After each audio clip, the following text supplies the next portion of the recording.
Thinking there's nothing, a blue will of doom. Frozen, restart, it doesn't resume. Not just the practice, an international outage. Doesn't really matter, it's causing local outrage. When the IT went down, everyone threw a party. When the computers went down, no one could do a thing. It was stressful at the start, reception had it hard. When the IT went down, couldn't do a thing.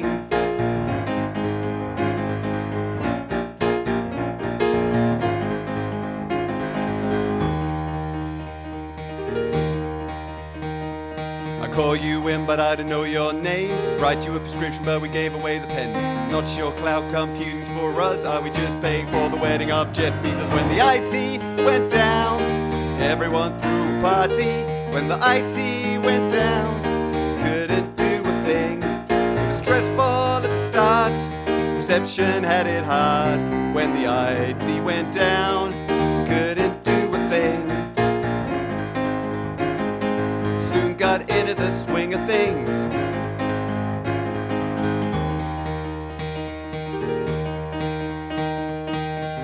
The PM suggested we catch up with online training. The rest of us looked at him in amazement. Jenny went to put the kettle on. Brown found a TV and we all watched Wimbledon. We knew it couldn't last.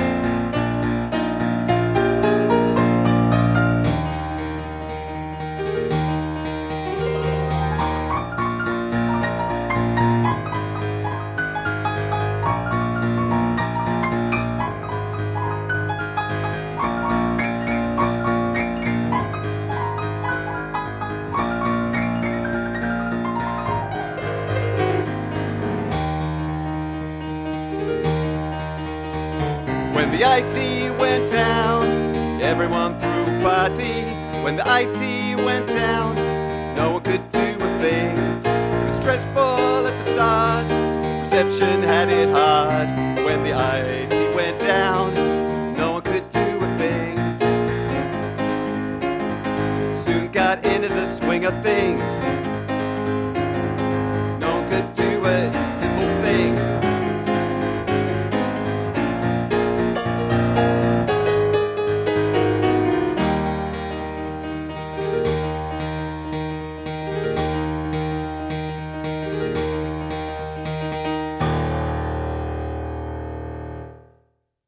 It's Friday, the 1st of August, and this is the Hot Topics podcast.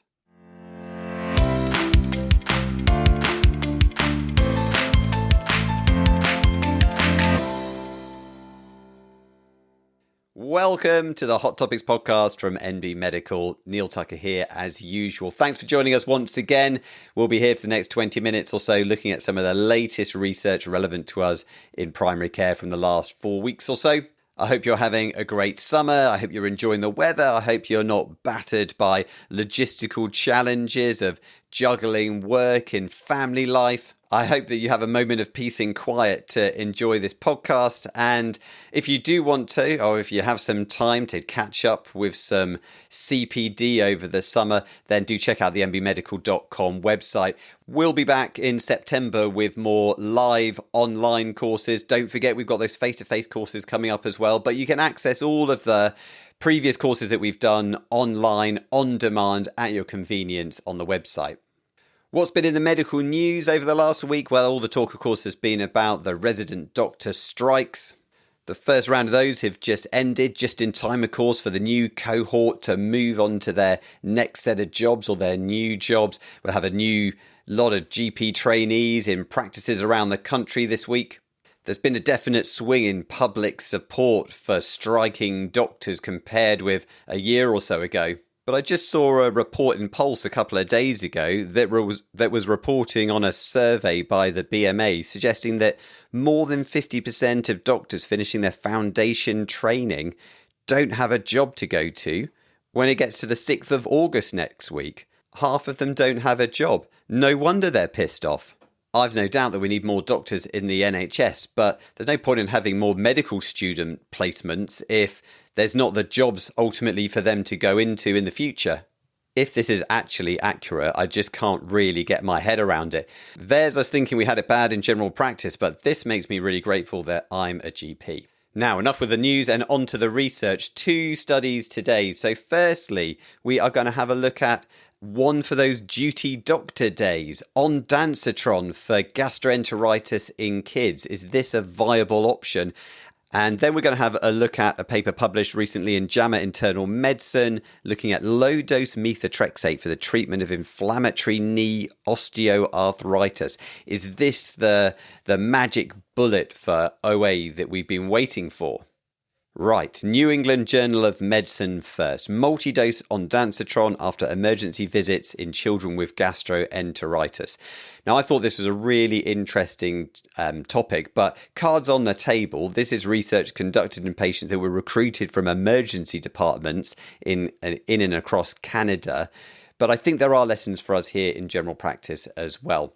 Maybe this one caught my eye because it uses ondansetron. This is a drug which, for me, still has significant kind of cognitive bias, I think, against prescribing it. Not because it's an ineffective drug, it's a very effective drug. Not because it's associated with lots of side effects. It's probably a safer option than many other anti-sickness medications that we prescribe. I think the reason I struggle with it is because when I used to work in the hospital 20 years ago, ondansetron was a new thing, a special medication. It was a very expensive medication at the time and really restricted in who we could give it to and the reasons why we could give it to someone. So clearly this is something that I need to work on because that's 20 years ago. That is a long time now. And ondansetron is now off patent. It's really cheap. It's on our formulary. We can prescribe it quite freely. Perhaps this study caught my eye because I've had a couple of patients in the last week or two with gastroenteritis. And for adults, when they're really struggling, if it's going on particularly more than 24 hours or so, then we have a tendency to offer them some anti-sickness medication. But I've also had some children on my duty doctor days with gastro, and it's a very different situation for them. Basically, we just say, no, you don't need medication. Suck it up, kids. This is how you learn a lesson about hand washing, even though that wasn't the reason that they managed to catch it. Anyway, I thought this was an interesting paper because it perhaps challenges that idea that children don't need or shouldn't be prescribed anti-emetics if they've got ongoing gastroenteritis, with the added bonus that they use my personal pedestal drug, ondansetron. So the participants in this study were children aged 6 months to 18 years. Quite a lot of difference between a 6-month-old and an 18-year-old, but we'll just run with that one. With a diagnosis of acute gastroenteritis, they've had to have at least 3 episodes of vomiting in the last 24 hours, and I think they had to have one within 6 hours of entry into the study, and then symptoms for no longer than 72 hours before they'd presented. They all received a dose of ondansetron in the emergency department as an initial management, and then they were randomized into having either placebo or potentially ongoing doses of ondansetron at home. There were a few exclusions, so hematemesis. So just in case we're trying to generalize this study into general practice management and you've got a young kid in front of you who presents with blood in their vomit, FYI, don't just send them home with some ondansetron. Probably not the best course of management. Bilious vomiting, that's another exclusion. Presumably, those have gone just one step too far for the researchers to be happy to pack them off home with a few doses of a PRN antiemetic. And also a history of long QT syndrome, or if they're on any medications known to prolong the QT interval. So this is probably about the only thing we really need to be aware about with ondansetron when we're prescribing. Otherwise, it's a pretty easy medication to prescribe, but if they've got long QT, then possibly not the medication for them. And there's also some more specific exclusion criteria about kids who have got heart disease and histories of specific arrhythmias. The intervention was for up to 6 doses of ondansetron over 48 hours. So parents were instructed they could administer it up to every 8 hours if needed, if the child was still being sick or was feeling nauseated. They were followed up over 7 days, and the primary outcome was moderate to severe gastroenteritis, which was determined on a scoring system that indicates the severity of their pukiness. There was also a number of secondary outcomes that they examined, so things like vomiting duration, vomiting episode number, and also unscheduled visits for further medical assessment.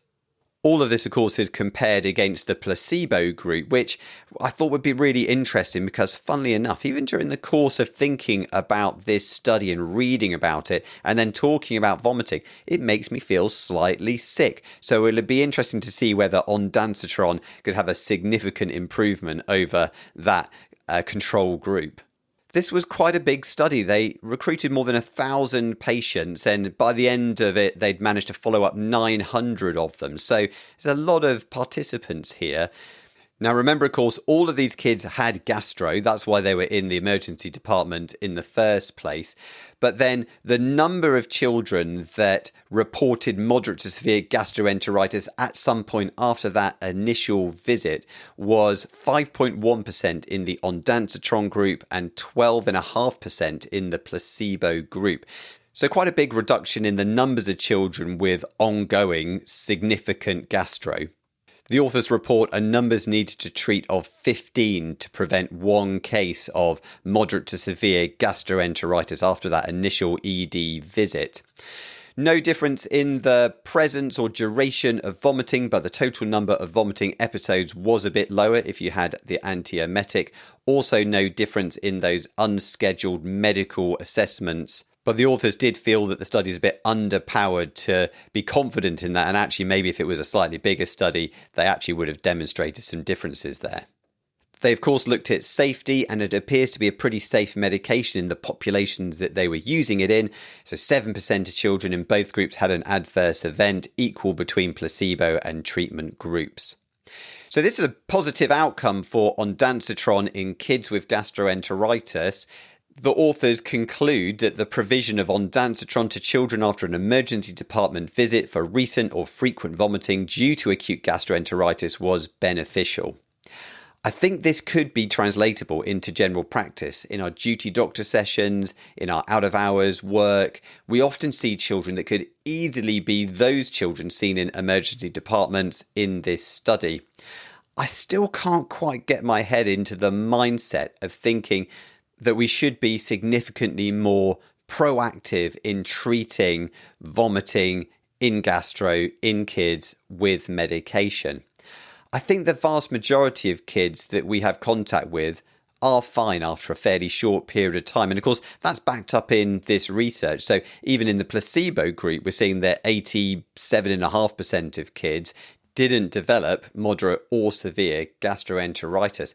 And that's reflected in the numbers needed to treat as well. So at 15, this would be considered quite an effective treatment.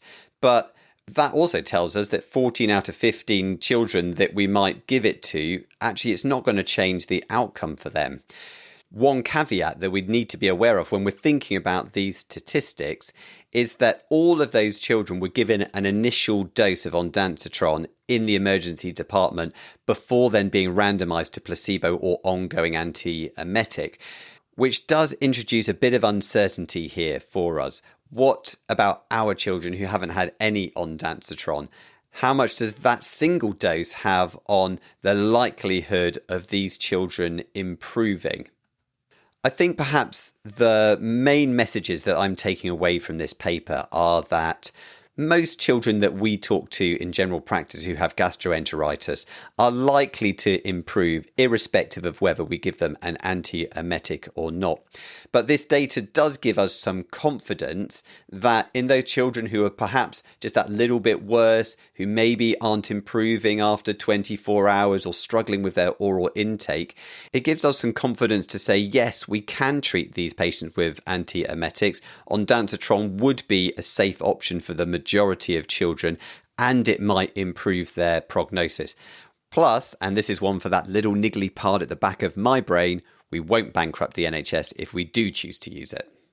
Okay, on to our second paper, and this is published in the JAMA Internal Medicine a couple of weeks ago. This is low-dose methotrexate for the treatment of inflammatory knee osteoarthritis. If you're a regular listener to the podcast, you may remember back to December 2023, we talked about an Australian study that showed that methotrexate can help reduce pain and improve function in people with hand osteoarthritis. Well, this is a similar study looking at people with knee osteoarthritis. Could there be a benefit for methotrexate? The theory underlying all of this is that whilst we tend to think of osteoarthritis as a condition where there is destruction of the articular surface and bone grinding on bone, actually, there can also be an inflammatory component, and around half of people will have an effusion and synovial thickening as part of that inflammatory process, with the theory being that methotrexate, very effective at treating synovitis and inflammatory arthritis such as rheumatoid disease, well, maybe it can also modify this inflammation that's been seen in osteoarthritis. There has already been some data published in this area. So one small study suggested some analgesic benefit for knee osteoarthritis, although then another slightly larger study showing conflicting findings depending on how pain was assessed. So this was a randomized controlled trial conducted in a number of centers around China during the COVID pandemic, which must have been pretty tricky. And they specifically recruited people with inflammatory knee OAs. So they had an infusion and synovitis seen on an MRI, plus they had to have at least 2 out of 4 clinical signs of inflammation, such as warmth over the joint area, joint margin tenderness, synovial effusion, or soft tissue swelling around the knee.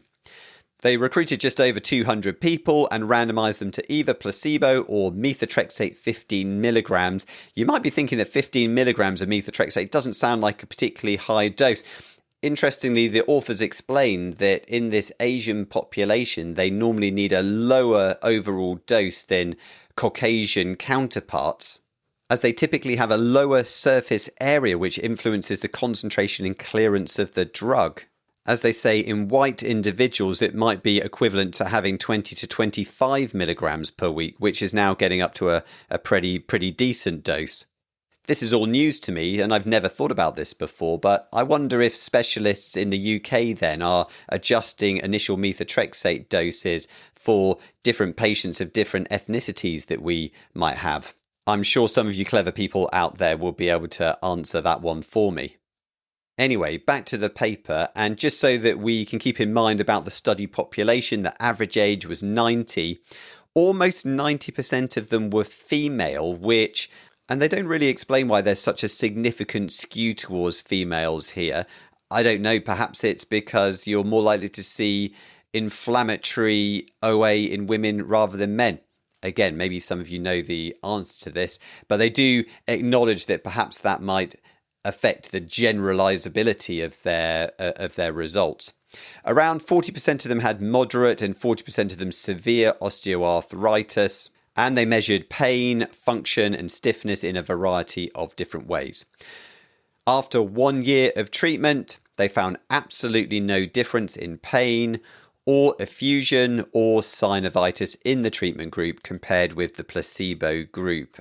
The authors suggest that this is because the type of inflammation that we see in osteoarthritis, and I love the way they phrase this, is mechanistically different from that in prototypical inflammatory arthritis, which I think is a very complicated way of just saying they're not the same thing. What about these potential benefits that we've seen in other trials? How does that marry up with this new finding, a negative finding in this study? Well, the authors speculate that the reason for the differences may be that there were different characteristics of the inflammation. So, for example, in those studies with hand arthritis, perhaps that's different to what we see in knee arthritis.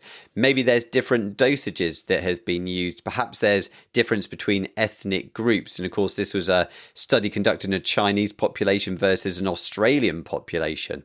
It's also very possible that in previous studies, if we repeat them on a much larger scale, those suggested benefits may disappear entirely. There's always risk when we have lower number trials that can introduce uncertainty into the findings. That's especially true when the level of benefit that we've seen in those other trials has really been pretty borderline, pretty meager. In conclusion, it seems that methotrexate is unlikely to be the magic cure for the vast majority, or perhaps even anyone's osteoarthritis. Now, I did have a patient in earlier in the week asking me about hyaluronic acid injections, which I have to say I had to go away and look up, but I think that may be for another podcast.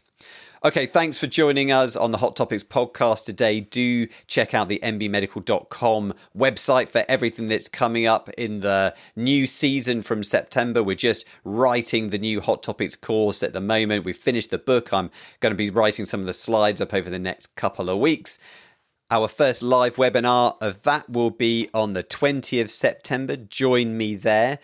And don't forget, we've got 2 dates for live face-to-face Hot Topics courses coming up on Friday the 26th and Saturday the 27th of September.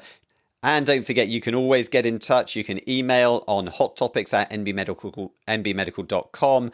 Plus, find us on Facebook, X, and whatever else. I think we're on YouTube as well. Find us on YouTube. Should probably get ourselves some TikTok action, shouldn't we? That's what all the kids are into these days. Whilst I'm thinking about that, I hope you enjoy the rest of your day. See you next time. We'll be back at the very start of September. See you then. Bye-bye.